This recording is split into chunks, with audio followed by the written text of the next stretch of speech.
রাধে রাধে। গীতার মূল্যায়নের আজকের ভিডিও শ্রীমদ্ ভগবদ্ গীতার জ্ঞানযোগের অর্থাৎ চতুর্থ অধ্যায়ের 3 নম্বর শ্লোক বলবো।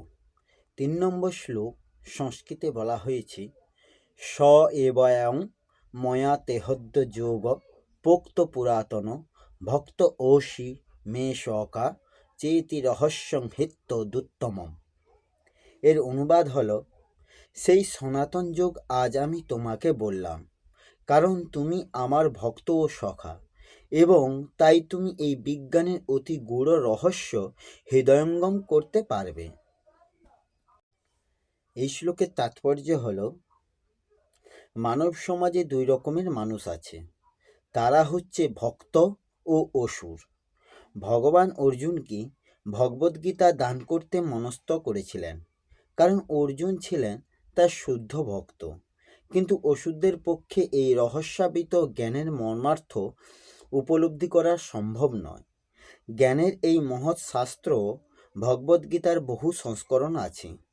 তাদের মধ্যে কিছু ভক্তদের ভাষ্য সমন্বিত, আর কিছু অসুরদের মন্তব্য সমন্বিত। ভক্তদের ভাষ্য সমন্বিত ভগবদ্গীতা যথার্থ, কিন্তু অসুরদের মন্তব্যগুলি আশার। অর্জুন শ্রীকৃষ্ণকে পরমেশ্বর ভগবান রূপে স্বীকার করেছেন, তাই অর্জুনের পদাঙ্ক অনুসরণ করলে এই পরম বিজ্ঞানের প্রতি যথাযথ ভক্তি নিবেদন করা যায়।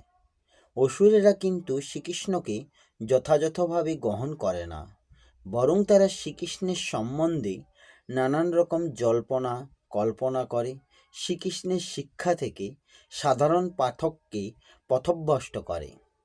এখানে এই ধরনের পথভ্রষ্ট হওয়ায় সম্বন্ধে সতর্ক করা হয়েছে।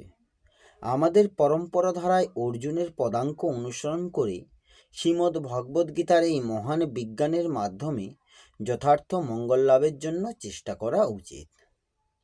এই হল শ্রীমদ্ ভগবদ্গীতার চতুর্থ অধ্যায়ের 3 নম্বর শ্লোকের অনুবাদ সহ তাৎপর্য। আসবো পরের ভিডিওতে। রাধে রাধে। জয় শ্রীকৃষ্ণ। জয় গীতা।